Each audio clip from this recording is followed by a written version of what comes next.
शुरुआत, एक रहस्य जो कभी नहीं खुला था। राजगढ़ जिले के जंगलों के बीच एक गांव था, धूलापुर।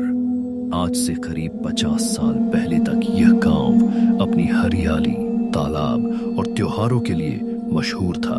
लोग कहते थे धूलापुर में खुशियां उगती थीं और रातें कहानी सुनाती थीं। लेकिन अचानक एक दिन सब कुछ बदल गया। एक ही रात में पूरा गांव खाली, सुनसान और मौत से भरा हो गया। सरकारी रिकॉर्ड कहते हैं महामारी फैल गई थी, लेकिन जो लोग उस घटना के गवाह थे उनकी आंखें कुछ और कहती थीं। यह महामारी नहीं, एक श्राप था। पर असली रहस्य कभी बाहर नहीं आया, क्योंकि जो भी धूलापुर की सीमा में गया वापस नहीं आया। Here is the text to convert। वर्तमान समय, कहानी की शुरुआत। नायक आरव, उम्र 27, एक डॉक्यूमेंट्री फिल्म मेकर। उसका काम भूतिया जगहों पर जाकर सच का पता लगाना और वीडियो बनाना था। बहुत लोग उसका मजाक उड़ाते थे, कहते थे यही सब करके पेट भरता है। लेकिन आरव को इससे फर्क नहीं पड़ता था। वह सच ढूंढने में विश्वास रखता था। एक शाम अनजान नंबर से कॉल आया। अगर सच में बहादुर हो तो धूलापुर जाओ। फोन के दूसरी तरफ धीमी कांपती आवाज थी। आरव चौंका। धूलापुर जो 50 साल से खाली है, खाली नहीं है, बस दिखता खाली है। आवाज ने हंसते हुए कहा, अगर पता करना है सच क्या है तो वहां जाओ आज रात। कॉल कट गया। आरव ने नंबर ट्रेस करने की कोशिश की। नंबर अस्तित्व में ही नहीं था।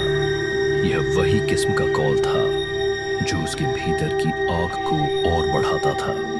उसने तुरंत कैमरे, टॉर्च, ड्रोन और बैग उठाया और बाइक लेकर जंगल की तरफ निकल पड़ा। Here is the text to convert। सन्नाटा। जंगल में प्रवेश। जंगल में घुसते ही आरव को अजीब महसूस हुआ, जैसे किसी ने धीरे से उसके कंधे पर हाथ रखा हो। वह पलटा, कोई नहीं। हवा रुकी हुई थी। पेड़ों की फुसफुसाहट अजीब तरीके से एक ही शब्द दोहरा रही थी, धूलापुर, धूलापुर। बाइक की लाइट अचानक झिलमिलाने लगी। आरव ने हेलमेट उतारकर सड़क की ओर नजर डाली। सड़क खत्म हो चुकी थी। आगे रास्ता सिर्फ पत्तों और सूखी मिट्टी से भरा था। उसने बाइक रोकी और पैदल आगे बढ़ने लगा। करीब 10 मिनट बाद जंगल खुला और एक टूटी हुई लकड़ी की पट्टी दिखी। धूलापुर 1 किलोमीटर। पट्टी के दूसरे हिस्से पर किसी ने लाल रंग में लिखा था, यहाँ मत आना। आरव हल्के से मुस्कुराया। यही तो फिल्म शुरू है। Here is the text to convert। गांव का पहला दृश्य, जहां समय रुक गया था। जब वह धूलापुर पहुंचा तो लगा जैसे किसी ने पूरा गांव उसी हालत में जड़ कर दिया हो। घर टूटे नहीं थे, बस सूने थे। दरवाजे आधे खुले, चूल्हे में राख, दीवारों पर पुरानी तस्वीरें और पूरा गांव राख सी खामोशी में टंगा हुआ। गांव में कदम रखते ही धूल उड़ी। पर अजीब बात, वह धूल ऊपर जाकर हवा में गायब नहीं हुई, जैसे किसी ने उसे पकड़ लिया हो। आरव ने क्या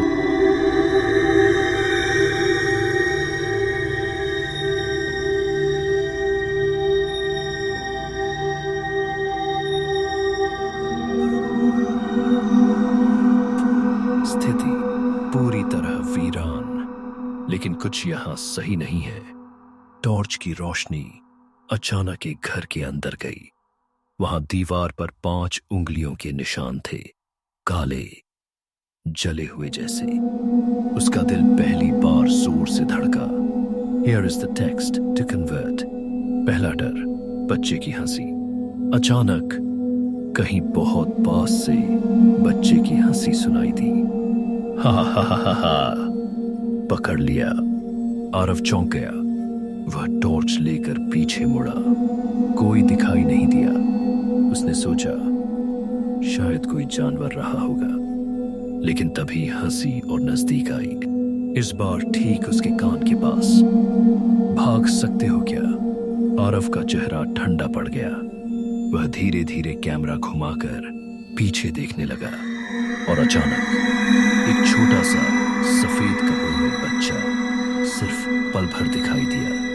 चेहरा धुंधला, आंखें काली, और वह घर के अंदर भाग गया। आरव उसके पीछे गया। कमरे में सिर्फ एक टूटी मेज, एक पुराना झूला और एक गुड़िया पड़ी थी। गुड़िया के गाल पर खून लगा था, जैसे किसी ने उसे काटा हो। आरव धीरे धीरे पीछे हटने लगा। झूला अपने आप हिलने लगा, धीमे धीमे, चू चू की आवाज के साथ, लेकिन कमरे में हवा बिल्कुल बंद थी। Here is the text to convert. गांव की किताब, श्राप की पहली झलक। आरव गांव की चौपाल पहुंचा।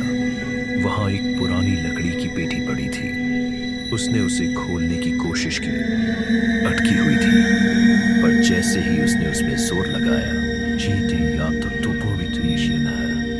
पेटी खुद ब खुद खुल गई।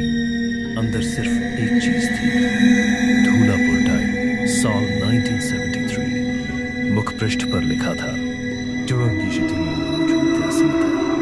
अगर कोई ये डायरी पढ़ रहा है तो समझ लो कि श्राप जाग चुका है। आरव का दिल बैठ गया। उसने पहली पन्नी खोली। आज रात गांव में पंडित दयाल का तांत्रिक यज्ञ होने वाला है। उन्होंने कहा है कि एक दुष्ट आत्मा यहाँ फंसी है।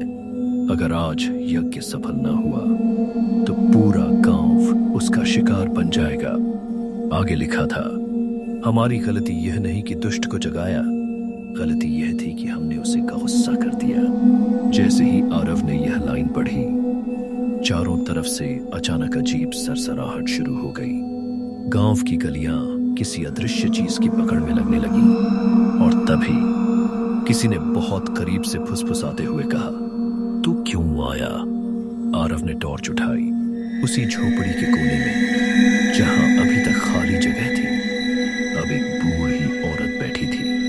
हड्डियों जैसे पतले हाथ, उभरी नसें और चेहरा ऐसा जैसे उसने 100 साल से धूप नहीं देखी। वह बिना पलक झपकाए उसे देख रही थी। आरव की रीढ़ में ठंडा लोहा उतर गया। औरत ने फिर पूछा, तू क्यों आया? Here is the text to convert. कहानी का मोड़। आरव ने कांपते हुए पूछा, आप कौन हैं? औरत ने गर्दन टेढ़ी की। उसकी आवाज किसी दबी हुई चीख जैसी थी। मैं वही हूं जो बच गई थी, और श्राप से नहीं, उससे भी डरावनी चीज से। आरव ने कैमरा उसकी तरफ किया। क्या हुआ था इस गांव में? औरत ने धीरे धीरे मुस्कुराया। उसकी मुस्कान इंसानी नहीं थी। तुम्हें जानना है? आरव ने सिर हिलाया। औरत झुककर बोली, ठीक है, पर याद रखना, कहानी सुनने के बाद तुम भी यहां से नहीं जाओगे। उसकी आंखें अचानक लाल हो गई। Here is the text to convert. Part 1 समाप्त।